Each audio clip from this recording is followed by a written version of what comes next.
Hello guys, welcome back to my channel creative story में आपका स्वागत है। गाइस, अगर आपको मेरी स्टोरी पसंद आती है तो please like share and comment करके ज़रूर बताइए कि आपको मेरी स्टोरी कैसे लग रही है। और जो भी मेरे चैनल पर नए आ रहे, प्लीज़ मेरे चैनल को सब्सक्राइब करें। Thank you.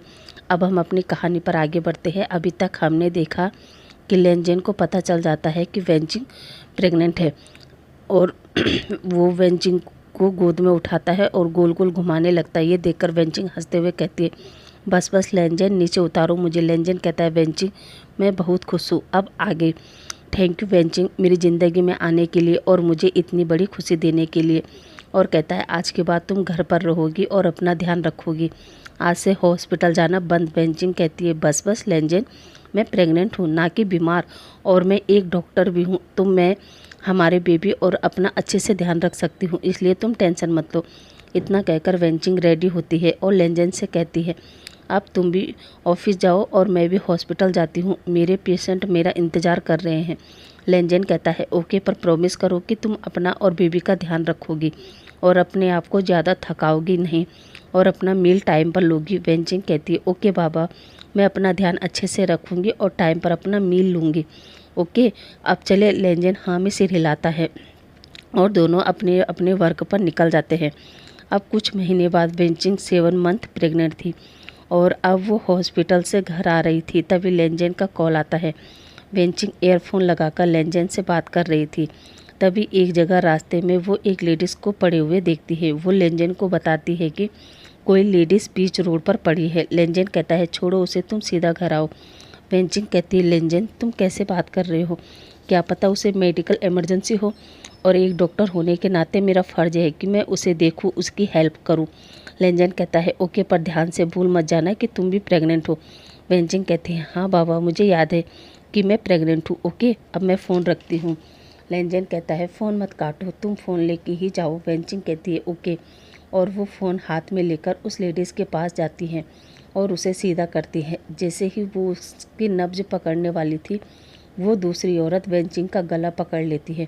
वेंचिंग कहती है, छोड़ो मुझे, तुम ये क्या कर रही हो, और उसके हाथ पर एक मारती है और अपना फ़ोन छोड़कर वहाँ से भागने लगती है। उधर लेंजन सुन रहा था। तभी वहाँ पर कुछ लोग और आ जाते हैं। वो लेडीज़ कहती है, यहाँ क्यों खड़े हो, जल्दी उसे पकड़ो वरना बॉस हमें मार डालेंगे। लेंजन उनकी ये सब बात सुन रहा था। वो फ़ोन पर कहता है, वेंचिंग तुम ठीक तो हो ना।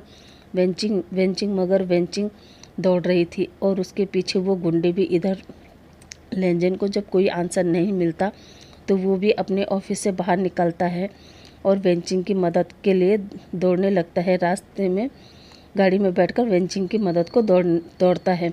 रास्ते में वेंचिंग की काफ़ी कॉल करता है। फ़ोन रिंग कर रहा था मगर कोई भी फ़ोन नहीं उठाता।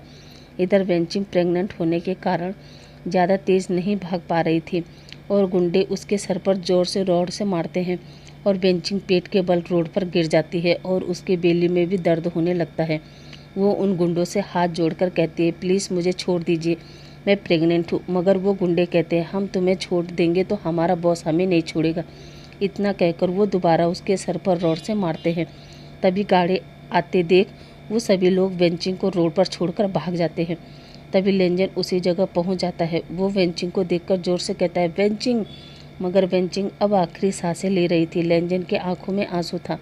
वो वेंचिंग का सिर अपनी गोद में रखता है और पूछता है, वो कौन थे, कहाँ गए। वेंचिंग लेंजन से कहती है, लेंजन उन्हें मत छोड़ना जिसने हमारे बेबी को मारा है, मुझसे वादा करो तुम उन लोगों को नहीं छोड़ोगे। लेंजन वेंचिंग का हाथ पकड़कर कहता है, हाँ वेंचिंग, मैं उन लोगों को नहीं छोड़ूंगा, मैं वादा करता हूँ। इतना सुनते ही वेंचिंग अपनी आंखें बंद कर देती है। अब लेंजन को एहसास होता है कि वेंचिंग अब नहीं रही। वो ज़ोर से चिल्लाता है, वेंचिंग। अब हम एक हफ्ते बाद का सीन देखते हैं जहाँ लेंजन एक क्लब में बैठा था और ड्रिंक कर रहा था। युविन वहाँ आकर लेंजन से कहता है, सर घर चलिए, आपने काफ़ी ज़्यादा ड्रिंक कर ली है, प्लीज़ सर घर चलिए। लेंजन ड्रंक हालत में कहता है, कौन सा घर, किसका घर, घर तो परिवार से बनता है मगर मेरा परिवार तो ख़त्म हो गया है। मेरी वेंचिंग मुझे अकेला छोड़कर चली गई है, अब मैं कहीं नहीं जाऊंगा। और वेटर से एक बोतल लेता है और बाहर आ जाता है और युविन से कहता है, तुम घर जाओ। इतना कहकर लेंजन शराब पीते पीते रोड पर चलने लगता है। युविन भी सोचता है, बॉस जब होश में आएंगे तो खुद ही घर आ जाएंगे और वो लेंजन के पीछे न जाकर अब अपने घर की तरफ निकल जाता है। इधर लेंजन रास्तों पर रोड पर शराब की बोतल लेकर पागलों की तरह चलता ही जा रहा था। अचानक उसकी टक्कर एक गाड़ी से हो जाती है और वो नीचे गिर जाता है। अब अगली मॉर्निंग लेंजन की आंख खुलती है तो वो अपने आप को उसी मेंशन में पाता है जिसे उसने 2 साल पहले छोड़ दिया था। हाँ, वो उसी मेंशन में था जिसमें कार्लोस उसे लेके गया था। मगर आज जब लेंजन की आंख खुलती है तो उसके सामने कार्लोस और बेंजुलियो भी था, जो छड़ी के सहारे बैठा, चेहरे पे सफ़ेद दाढ़ी, आंखों पर काले चश्मे और सिर पर वो गोल टोपी। उसे गाइस उस टोपी को क्या कहते हैं, शायद काऊ हेड कहते हैं। आप मुझे कमेंट करके ज़रूर बताइए, क्योंकि मुझे नहीं पता कि उस टोपी को क्या कहते हैं। छोड़ो, इसे कहानी पर आते हैं। और वाइट कलर का सूट एकदम माफिया किंग की तरह लग रहा था, और लगेगा भी क्यों नहीं। आखिर लेंजन की ज़िंदगी ख़राब करने वाला वही पर्सन तो है जिसने वांगजी और लेंजन को एक दूसरे से अलग कर दिया, माँ बाप से उसके बेटे को दूर कर दिया। काश दोनों भाई साथ होते तो अच्छा होता ना। आप लोगों का क्या कहना है मुझे बताना। खैर छोड़िए, खाने को एंजॉय करते हैं। लेंजन जब उठता है और बेंजुलियो को देखता है तो वो कार्लोस से कहता है, अंकल ये कौन है। कार्लोस कहता है, लेंजन ये वही पर्सन है जिसने बचपन से लेकर अभी तक तुम्हें प्रोटेक्ट किया है, वरना तुम तो कब मारे जाते और लेन फैमिली का नामो निशान ख़त्म हो जाता। अब बेंजुलियो कहता है, लेंजन मुझे तुम्हारे बारे में सुनकर बुरा लगा, और ख़ास तौर पर तुम्हारी वाइफ और बेबी के लिए। और अगर तुम अपनी गद्दी नहीं छोड़ते तो शायद तुम्हारी फैमिली ज़िंदा होती, मगर अभी भी देर नहीं हुई है। तुम अभी भी वापस अपनी दुनिया में आ सकते हो और अपनी वाइफ के मौत का बदला ले सकते हो, क्योंकि ये करवाने वाला वही है जिसने सालों पहले तुम्हारी फैमिली को मारा था। इसलिए तुम्हें दोबारा अंडरवर्ल्ड पर राज करना होगा और उसे ढूंढना होगा कि आखिर वो दुश्मन कौन है जो हमेशा तुम्हारे पीठ पीछे वार करता है। तुम्हें उसे ढूंढना होगा और मारना होगा, तभी तुम अपनी फैमिली की आत्मा को मुक्ति दे सकते हो। लेंजन ये सुनकर कहता है, आप सही कह रहे हैं अंकल, अब मैं उस किसी भी पर्सन को नहीं छोड़ूंगा जिसने मेरी फैमिली को मुझसे दूर किया है। और अब वो बेड से उठता है और फ्रेश होता है और फिर से अपने उसी ब्लैक अटायर में बाहर निकलता है। वो कार्लोस से कहता है, अंकल सभी कंट्री के माफिया को खबर भिजवा दो कि 2 दिन बाद हमारी मीटिंग है। कार्लोस ओके कहता है। लेंजन वहाँ से निकलकर सीधा अपने ऑफिस जाता है, जहाँ वो यूविन से कहता है, आज के बाद इस कंपनी को तुम संभालोगे मेरी जगह, और हाँ, तुम्हें जब भी मेरी ज़रूरत पड़े तो मुझे कॉल कर लेना। यूविन कहता है, पर सर आप कहाँ जा रहे हैं।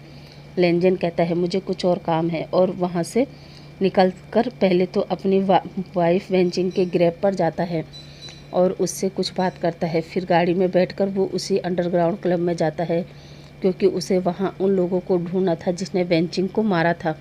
वो वहाँ जाकर अपने लिए एक ऐसा कमरा देखता है जहाँ से वो सब पर नज़र रख सके। अब हम शाम को देखते हैं। लेंजन उस कमरे में बैठकर नीचे सभी पर नज़र रख रहा था। तभी वहाँ उसे वही गर्ल दिख जाती है जिसने कभी लेंजन को बुली किया था। उस गर्ल को देखकर लेंजन को गुस्सा आता है और वो अपने गार्ड को कॉल करता है और उसे किडनैप करने का ऑर्डर देता है। गार्ड ओके कहकर चले जाते हैं। अब गार्ड उस लड़की का किडनैप करके लेंजन के मेंशन में ले जाते हैं और लेंजन के रूम में इंतज़ार करने को कहते हैं। वो लड़की सोचती है, आखिर ये पर्सन कौन है जो मुझे किडनैप करके लाया है, और वो चिल्लाती है कि छोड़ो मुझे, ये तुम मुझे कहाँ लेके आए हो। तभी कुछ देर बाद लेंजन उस रूम में इंटर होता है। वो लड़की लेंजन को कहती है, लेंजन तुम मुझे किडनैप करके लाए हो, भूल गए कॉलेज में हमने तुम्हें कितना बुली किया था। तुम्हारी हिम्मत कैसे हुई मुझे छूने की। और वो लेंजन को थप्पड़ मारने वाली थी। तभी लेंजन उसका हाथ पकड़कर उसे थप्पड़ मारता है और बेड पर फेंक देता है और अपने कपड़े उतारकर उस लड़की के साथ फोर्सफुली इंटीमेट होने की कोशिश करता है। इंटीमेट होते होते पता नहीं लेंजन को क्या होता है, वो उस लड़की के साथ इतने गंदे तरीके से इंटीमेट होता है कि उस लड़की की जान ही चली जाती है। पर लेंजन को इस बात का एहसास ही नहीं होता। अब अगली मॉर्निंग लेंजन उठता है। उसकी बॉडी में पेन हो रहा था, मगर वहाँ सब कुछ नॉर्मल था। लेंजन को एहसास ही नहीं था कि उसने कल एक लड़की के साथ ज़बरदस्ती की और वो मर गई। अगले दिन फिर सब कुछ नॉर्मल था। फिर शाम को लेंजन उसी क्लब जाता है। फिर से उसकी नज़र एक लड़की पर पड़ती है जो बहुत ज़्यादा ब्यूटीफुल थी, लेकिन एक वेटर की छोटी सी गलती के कारण उसने उस वेटर पर हाथ उठा दिया। लेंजन ये देखता है और फिर से उस लड़की को पॉइंट करता है। और फिर उसके साथ भी वैसे ही होता है जैसे पहले लड़की के साथ हुआ। सुबह उठकर लेंजन को अपनी बॉडी में केवल पेन महसूस होता था, पर उसका कमरा एकदम नीट एंड क्लीन होता था। और ताज्जुब की बात तो ये थी कि लेंजन को कुछ भी याद नहीं होता था। अब लेंजन रोज़ रात को किसी गर्ल के साथ इंटीमेट होता था और उसे पता भी नहीं चलता था कि उसके इंटीमेट होने से लड़कियां मर जाती हैं। अब धीरे धीरे मार्केट में खबर उड़ने लगी कि शहर में किसी सीरियल किलर का आतंक जो गर्ल के साथ इंटीमेट होता है और उन्हें मार देता है। इधर लेंजन दोबारा माफिया की गद्दी पर बैठ गया था। अब माफिया के जरिए पता लगाने लगता है कि बचपन में उसके पेरेंट्स को किसने मारा। इधर लेंजन अपने पेरेंट्स के कातिल का पता लगा रहा था, मगर वहीं दूसरी तरफ लेंजन के साथ ये सीरियल किलर वाला गंदा खेल खेला जा रहा था। मगर इन सब का पता केवल एक इंसान को था कि आखिर लेंजन के साथ ये गंदा खेल कौन खेल रहा है। इधर लेंजन के हवस का शिकार काफ़ी लड़के हो चुके थे। अब एक दिन लेंजन उसी अंडरग्राउंड क्लब में था, तभी वहाँ उसके एक ओल्ड मैन टकराता है और वो लेंजन के पॉकेट में एक पेपर डाल देता है। लेंजन जब उस रूम में जाता है तो उसे एहसास होता है कि उसके ब्लेजर में कुछ है। लेंजन पेपर निकालता है जिसमें लिखा था, तुम जिस चीज़ को ढूंढ रहे हो उसका पता मैं बता सकता हूँ, और अगर तुम्हें जानना है तो मुझे इस जगह आके मिलना, और हाँ, क्लब में शराब मत पीना और किसी को मत बताना। जैसे ही लेंजन वो पढ़ता है तभी उसे एहसास होता है कि उसके रूम में वेटर आया है। वो लेंजन से कहता है, सर आपकी ड्रिंक। लेंजन कहता है, ठीक है वहीं रख दो और जाओ। लेंजन ड्रिंक उठाने जाता है, पर तभी उसे याद आता है कि ड्रिंक मत पीना। लेंजन उस बात को सोचकर ड्रिंक नहीं पीता और न आज वो किसी को कॉल करके किसी लड़की को उठाने को कहता है। ये बात बेंजुलियो को पता चल जाती है कि लेंजन ने आज किसी भी गर्ल को उठाने का ऑर्डर नहीं दिया। बेंजुलियो समझ जाता है कि लेंजन ने आज ड्रिंक नहीं ली। अब लेंजन वापस मेंशन में आता है और जाकर अपने बेड पर लेट जाता है। अब अगली मॉर्निंग लेंजन उठता है तो आज उसकी बॉडी एकदम नॉर्मल थी, कोई पेन वगैरह नहीं था। लेंजन कहता है, ये क्या है, आज बॉडी में कोई पेन नहीं है, पर क्यों? लेंजन समझ जाता है कि कल उसने ड्रिंक नहीं की थी, इसलिए आज उसकी बॉडी में पेन नहीं है। इसका मतलब ड्रिंक में कुछ था जो मैं इतने महीनों से पी रहा था। अब उसे उस पेपर पर लिखा हुआ याद आता है कि तुम जो चीज़ ढूंढ रहे हो उसका जवाब मैं दे सकता हूँ, इसलिए कल मुझे आके मिलना। लेंजन वो याद करता है और फिर बेड से उठकर फ्रेश होता है और फिर ऑफिस जाकर कुछ वर्क करता है। अब शाम को लेंजन उसी जगह के लिए निकल जाता है। उस पर्सन से मिलने पर बेंजुलियो लेंजन पर नज़र रखे हुए था। उसे पता चल जाता है कि लेंजन आज क्लब नहीं बल्कि कहीं और गया है। बेंजुलियो कहता है, ठीक है, तुम उसका पीछा करो और पता करो वो किससे मिल रहा है और क्यों। और अब हम लेंजन को देखते हैं कि वो उसी जगह पहुंच जाता है और वो उस ओल्ड मैन से कहता है, आप कौन हैं और आप क्या जानते हैं मेरे पेरेंट्स के बारे में। वो ओल्ड मैन कहता है, ओह तो तुम आ गए, मुझे भरोसा नहीं था कि तुम आओगे, पर मुझे अच्छा लगा जो तुम यहाँ आए। लेंजन कहता है, वो तो ठीक है, पर आप मुझे कुछ बताने वाले थे। वो पर्सन लेंजन को एक पेन ड्राइव देता है और कहता है, ये लो, इसमें तुम्हारे सारे सवालों के जवाब है। लेंजन वो पेन ड्राइव लेता है और कहता है, थैंक यू, पर कम से कम अपना नाम और फेस तो दिखा दीजिए। वो ओल्ड मैन जैसे ही अपना नाम और फेस दिखाने वाला था तभी कुछ लोग वहाँ पर आते हैं और वो गोली चलाने लगते हैं। उस ओल्ड मैन को भी गोली लग जाती है और वो लेंजन से कहता है, भागो यहाँ से वरना तुम जिंदा नहीं बचोगे। लेंजन कहता है, पर आप कौन है, प्लीज़ मुझे बताइए। तभी लेंजन को भी गोली लगती है और वो सीधा खाई में गिर जाता है और उसका पेन ड्राइव वहीं गिर जाता है। अब बेंजुलियो वहाँ पर आता है और वो उस ओल्ड मैन का चेहरा देखता है और वो कहता है, ओह तो ये मिस्टर श्याओ के डैड सिन साओ है।